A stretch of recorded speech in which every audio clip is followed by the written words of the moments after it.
Thank you.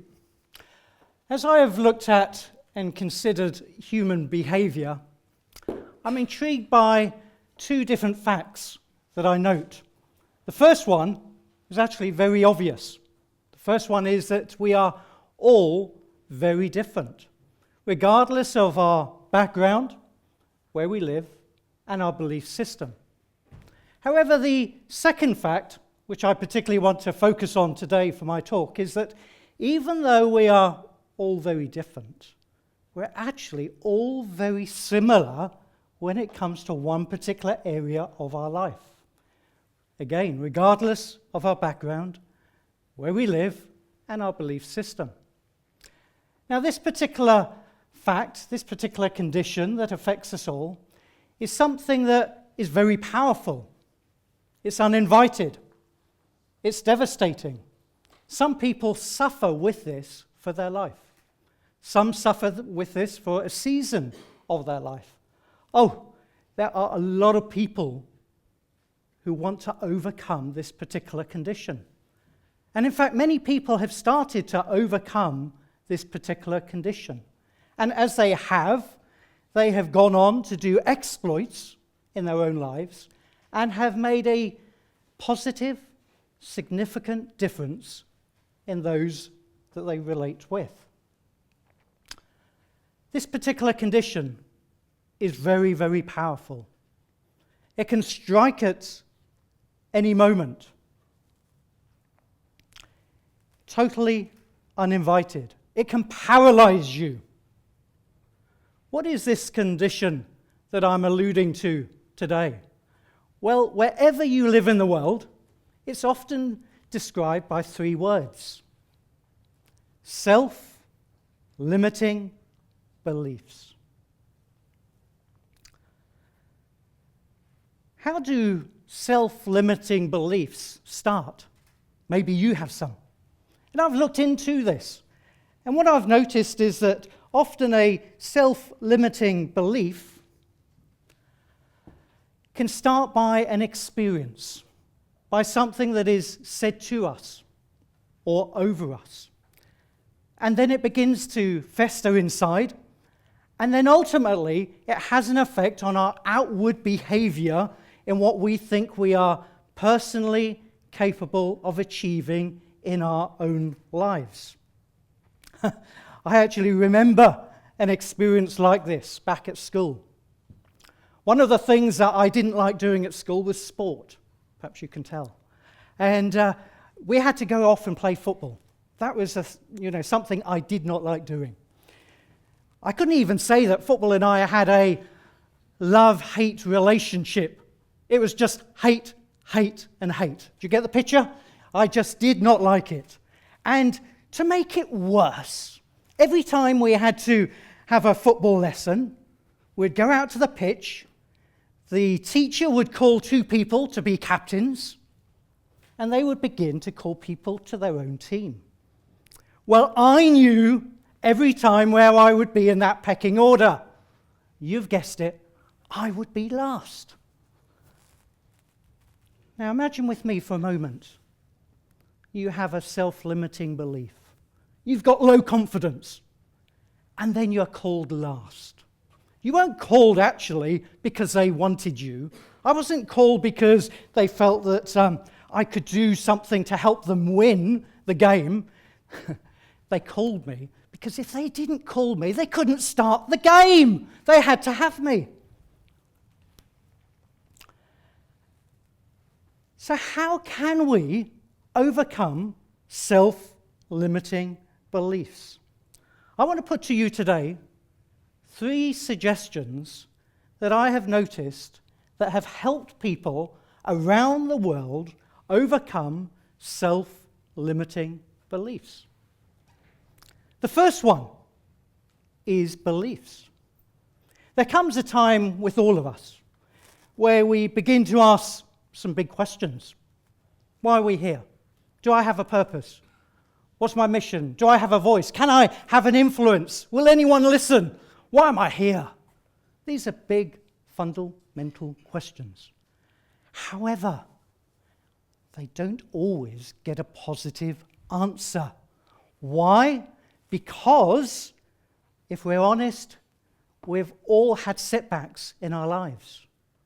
But those who have learned how to overcome self-limiting beliefs and have known transformation coming to them, they also had setbacks in their own lives. But what they did was they looked at those setbacks and they decided in themselves that their setbacks wouldn't keep them back. But a setback can be a setup to come back.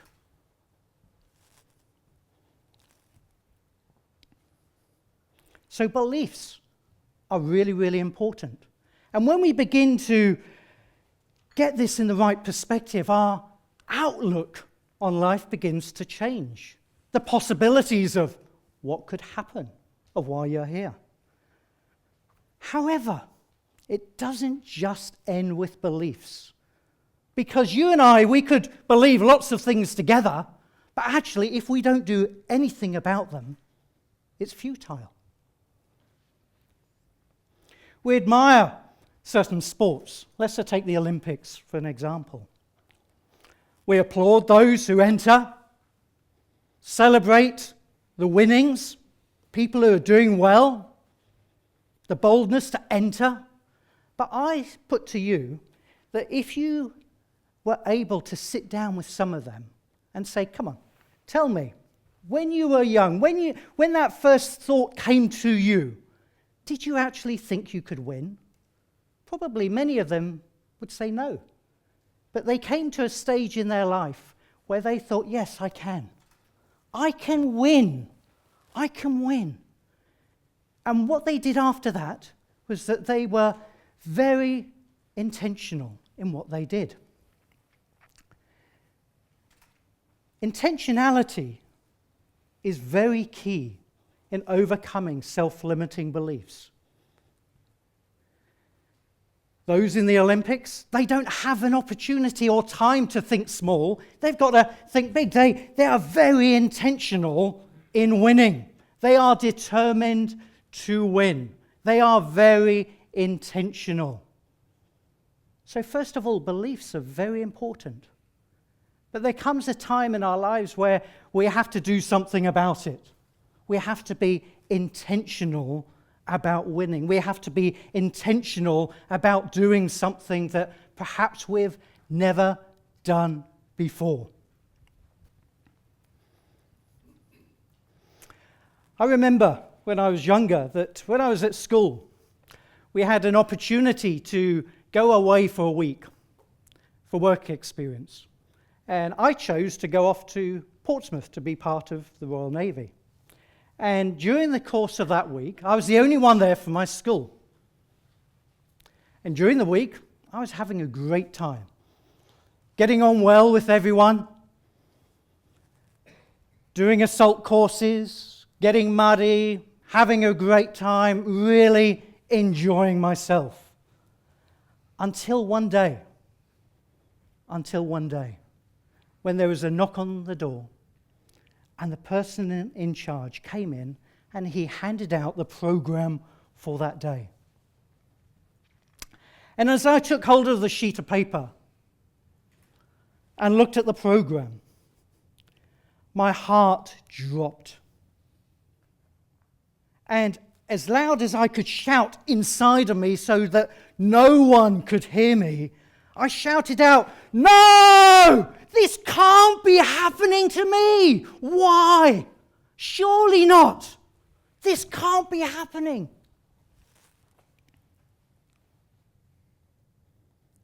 At 3:00 in the afternoon, we were down to play football.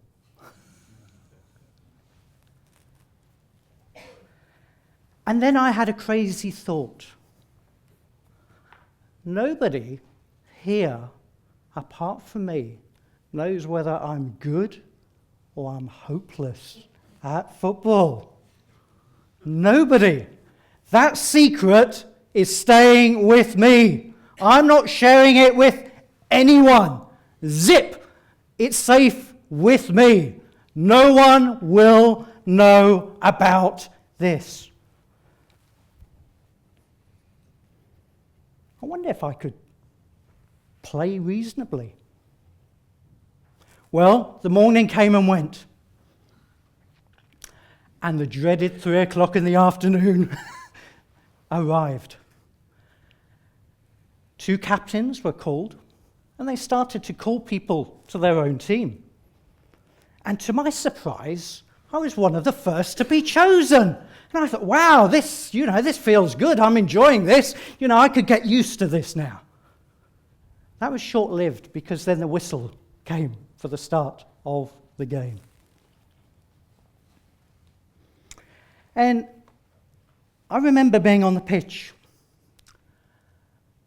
And I looked up in the sky. And what I thought initially was the moon, because it was big, it was white, it was round.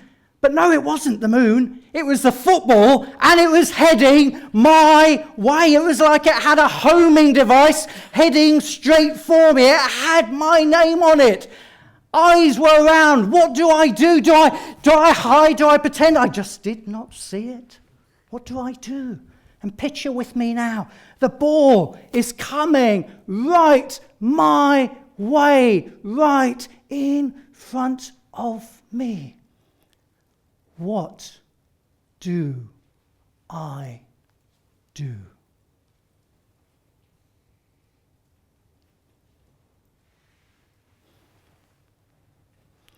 I'll tell you what I did. I took control of the ball. I took control of the situation. And I went down and I scored a goal. Yes! Well, the team ran over to me. Congratulations, well done, well done. So, that's all right. Then, that normally happens. I thought, wow, my goodness me. Who was more impressed, them or me? I was totally shocked. I tell you, there comes a time in life where our beliefs affect our intentions, and our intentions cause us to do something that we've never done before. So beliefs and intentions are very important in overcoming self-limiting beliefs. The third area I note with great interest is the area of growth. People begin to realize that actually there is potential within each of us. There's potential in each of us in this room. People begin to realize that actually the best could be still to come. There's a lot in here, but actually it's untapped. How can I see my potential? How can I grow in my potential? And what I notice about growth is it doesn't automatically happen. We might get older by the day, but that doesn't necessarily mean personal growth happens. But what I see is, first of all, it's modeled to us. When it's been modeled to us, we can begin to capture it, we can begin to embrace it for our own lives, and we can begin to see the possibilities and the potential that lays ahead of us. Modeling that to somebody is very, very important for us to capture. I remember at the age of 15, my father died when I was 11, and from the age of 11 to 15, I went through a number of difficult times in my life. I was a confused and rebellious teenager. Nobody as a teenager understood me. Don't know why. Nobody did. I was confused. I wanted out. Life seemed to go from bad to worse. Everything I put my hand to seemed to go wrong. There was no way out. But then I thought of a way out, because I thought to myself, I am in a dark hole here, and I've got to get out. And the only way I knew how to get out was literally to get out. So at the age of 15, I tried to commit suicide. I tried to take my own life. Took a huge overdose of tablets, only to wake up in a hospital with a tube down my throat, having a stomach pump out. And do you know what? The first thought that came to me was, Tony, you couldn't even do that right. A bit later, I met some friends, and they modeled to me transformation. They modeled to me leadership and hope and love and about what the future could hold. And actually, I like to call these people champions, because what they did was they championed leadership. They championed transformation. They championed the possibility of a new future. And they did that in such a way that they modeled it. I could see it. I could embrace it. And I could grow with it in my own life.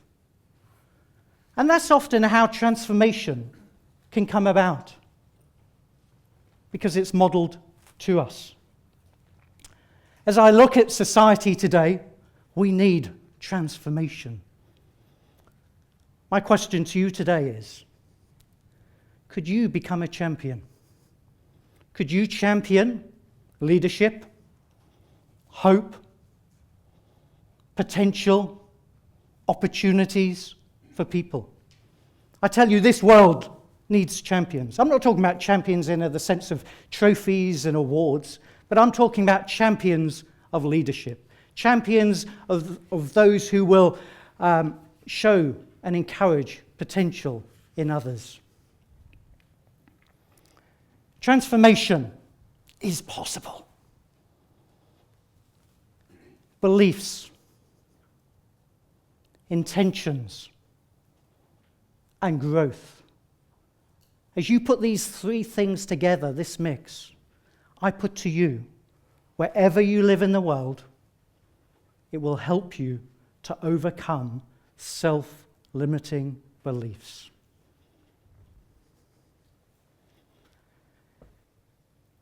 This is an idea worth sharing.